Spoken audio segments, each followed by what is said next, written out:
Primero hay que recordar que el artículo 28 del Código Orgánico de la Función Judicial dice que para una administración de justicia correcta hay que acudir a las fuentes del derecho, a la doctrina y a la jurisprudencia. Es válido, y reitero lo afirmado, primero yo utilicé una expresión que hace unos días dando clase en un diplomado en Argentina, mencioné el caso de la señora Lorena y dije, vamos a ver qué ocurre con la resolución a cargo del juez. Porque el ámbito de la imputación objetiva, que es la más importante construcción doctrinaria de esta segunda década del siglo XXI, hay una expresión muy gráfica del profesor Gunther Jakob, dice, no todo es responsabilidad de todos. Yo le agregaría, cada quien responde por lo que hace o por lo que deja de hacer. Y una construcción muy importante que hay que tomar en cuenta en el ámbito de la doctrina, la imputación objetiva, es el rol que cada ciudadano tiene. ¿El rol qué es? El conjunto de derechos y de obligaciones. Eso es imprescindible. Está el principio de confianza, claro. En el caso particular de la señora Lorena Nazareno Quiñones, no voy a repetir que es una señora de condición humilde porque eso es evidente. Ella recibió un encargo específico de participar en el proceso de un contrato como administradora del contrato. Ella no se apartó de su rol, consecuentemente, y no estoy diciendo que exista, pero si se hubiese cometido un delito, surge lo que el mismo Jacob llama la prohibición de regreso. O sea, ella no tiene por qué serle imputado objetivamente un resultado que podría presumirse que es delictivo. Aquí funciona también el principio de confianza. A ella no le correspondía, no eran sus funciones propias, seleccionar, por ejemplo, al ganador en una oferta o subasta. No eran sus funciones propias. Por eso dije, como bien dice Jacob, no todo es responsabilidad de todos. La señora Lorena no se apartó de su rol. Y aquí hay que tomar en consideración, porque aquí surge también el respeto al principio de legalidad. El 285, que se refiere al tráfico de influencias del Código Orgánico Integral Penal, ¿qué dice? Las o los servidores públicos y las personas que actúan en virtud de una potestad estatal en alguna de las instituciones del Estado. Y es correcto que la señora Lorena actuaba por una delegación en una función del Estado. Dice, enumeradas en la Constitución de la República. Y aquí viene el acto constitutivo de delito. Que hay un ejercicio abusivo del cargo, en el que no incurrió la señora Lorena. ¿Qué dice la disposición? Prevaliéndose de las facultades de su cargo o de cualquier otra situación derivada de su relación personal o jerárquica. Ojo, ¿qué es prevalerse? Es abusar del cargo. Y ella cumplió con la obligación que le fue impuesta. Y además aquí está el verbo rector, ¿cuál es? Ejerce influencia en otra u otro servidor para obtener un acto o resolución favorable a sus intereses o de terceros, etc. Entonces, el verbo rector es que se ejerza influencia. La gran pregunta para la Fiscalía y para usted, señor juez, ¿ante quién ha ejercido la señora Lorena algún acto de influencia? Ante nadie. Por eso es que sostengo que es equivocada con las consideraciones que merecen la Fiscalía, porque además, como yo digo simbólicamente, yo soy uno de los coautores del Código de Procedimiento Penal del año 2000, que da nacimiento en el Ecuador al modelo acusatorio. Algunos de mis compadres amigos del Mundo Durán, otro de los redactores, y Walter Guerrero, el Mundo me decía, compadre, ¿tú no crees que nos equivocamos? Le dije, no, porque tiene que haber un fiscal que dirija la investigación y un juez que actúe en la calidad del rol que tiene el juez, como juez de garantías penales. ¿Para qué? Para que sirva como dique la actuación del juez, con la finalidad de evitar un ejercicio abusivo que lamentablemente se da, como se ha dado en este caso, por parte de la Fiscalía que representa al Estado y como titular de la acción penal. Si no está aprobado que la señora Lorena, prevaliéndose del cargo, hubiese ejercido algún acto de influencia en nadie, porque eso no existe, entonces no hay para ella tráfico de influencia. Decía el Mundo Durán Díaz que honró el cargo de fiscal general. Lo que no está aprobado en el proceso legalmente no existe, señor juez. Y aquí hay que recordar, no hay que confundir la responsabilidad penal objetiva, o sea, por el ejercicio del cargo, con la imputación objetiva de un resultado que constituye delito. Y miren, probablemente para mí tengo el privilegio de que es mi amigo, el profesor Francisco Muñoz Conde, que debe tener unos 10 años más que yo, es uno de los más importantes penalistas de la hora presente. En la publicación que yo tengo, la última aquí en mi oficina, que es de Tirán Lublán, edición del año 2015, en el segundo tomo se refiere, en la parte de Derecho Penal Especial, pueden confrontar, si la Fiscalía duda, apunte, a partir de la página 882, el profesor Muñoz Conde comenta el delito de tráfico de influencias en el Código Penal Español, muy parecido al nuestro. Ahí dice el artículo 428, el funcionario público o autoridad que influyere en otro funcionario público o autoridad, prevaliéndose del ejercicio de las facultades de su cargo o de cualquier otra situación derivada de su relación personal o jerárquica con éste, o con otro funcionario o autoridad para conseguir una resolución que le pueda generar directa o indirectamente un beneficio. Palabras más o palabras menos, el artículo 285 del Código Orgánico Integral Penal, en el fondo es una reproducción del artículo 428 del Código Penal Español, y dice el profesor Muñoz Conde en la parte pertinente. El artículo 428 tipifica la influencia ejercida por el funcionario o autoridad sobre otro funcionario o autoridad.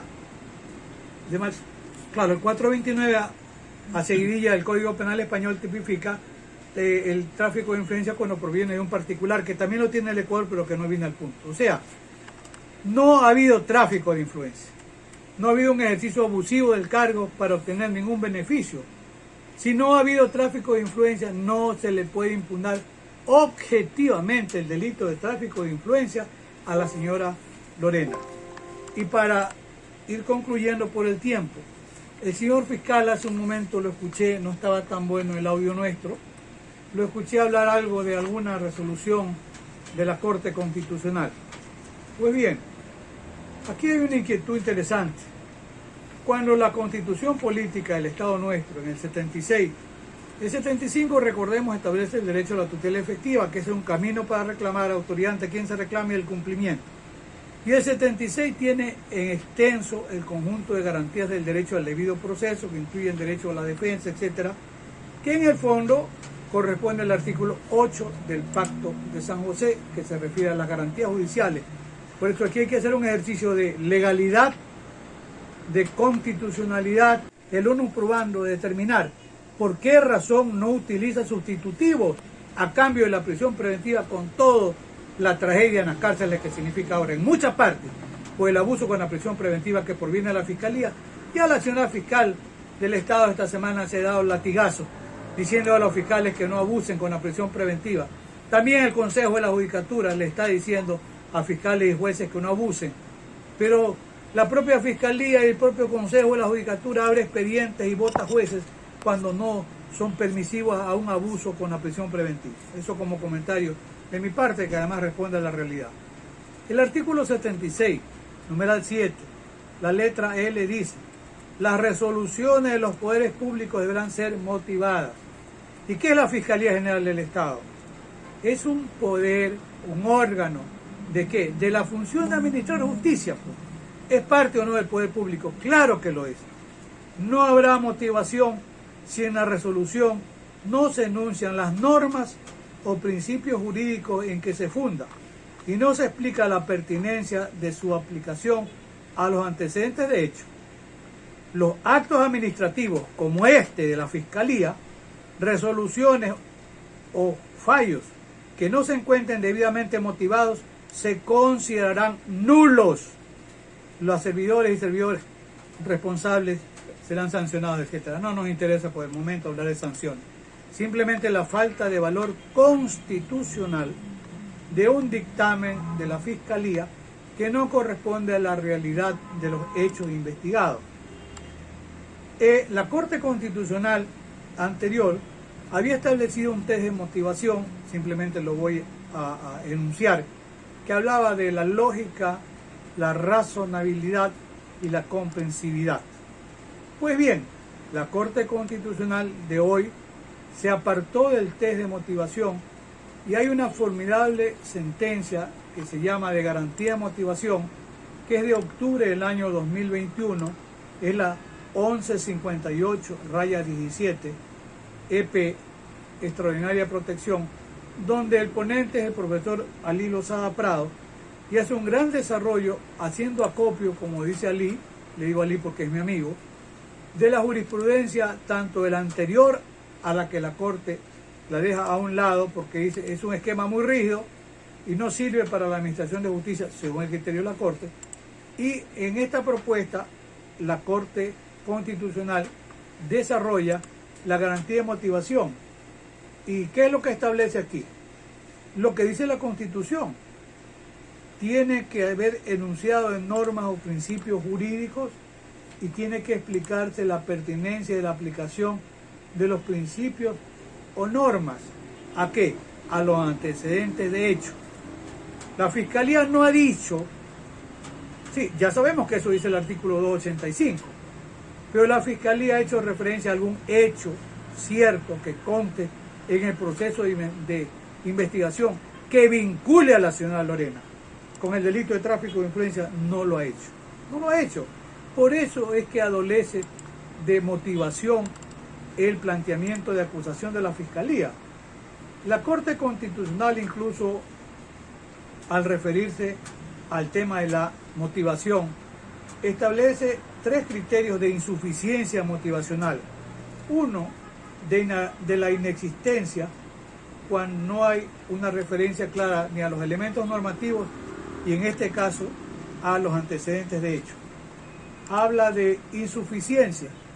Asumamos que está bien que haga referencia al marco normativo, pero no es suficiente porque no establece la conexidad entre el marco o los presupuestos jurídicos con los presupuestos fácticos, o sea, lo que está en el proceso. Y también habla la Corte Constitucional, y esto es muy interesante, habla de la apariencia de la motivación, cuando parece que está motivado, pero no está motivado realmente. Y de ahí los menciono simplemente 4 criterios: la incoherencia, la inatinencia, la incongruencia y la incomprensibilidad. Por lo menos aquí le cae el tema de la incongruencia. ¿Por qué? Porque no cumplió con el mandato constitucional de establecer los presupuestos normativos o jurídicos y la vinculación de esos presupuestos con los antecedentes de hecho. ¿Qué son? La actuación de la señora Lorena en el caso. Y por eso empecé diciendo, cada quien responde por lo que hace, por lo que deja de hacer, o como dice el mismo profesor Jacob, no todo es responsabilidad de todos. Y en homenaje al tiempo concluyo. Señor juez, en este proceso, el objeto jurídico, ¿cuál es? Un tráfico de influencias. No tiene objeto jurídico este proceso que se haya acreditado a través de la instrucción. Más allá de que haya empezado como un acto de peculado. Sí, definitivamente se puede incluso, como ya sabemos, reformular cargos y nos quedamos con tráfico de influencias. Pero no basta el enunciado normativo, pues tiene que estar fundamentado el enunciado normativo conexo con los antecedentes de hecho, y eso no existe. ¿Por qué? Primero, porque no ha habido el tráfico de influencia de nadie con respecto a otro funcionario, con la finalidad de obtener algún beneficio. Eso no existe. Consecuentemente, no ha habido en este caso un ejercicio abusivo del cargo por parte de ninguna de las funcionarias que han tenido que actuar en sus diferentes niveles. Concluyo con el comedimiento que se merece usted, que merece la Fiscalía, por supuesto que sí, exhortándolo, señor juez, para que dicte sobreseimiento del proceso, no solo de la señora Lorena, sino de todas las personas que han sido injustamente vinculadas e imputadas en este proceso.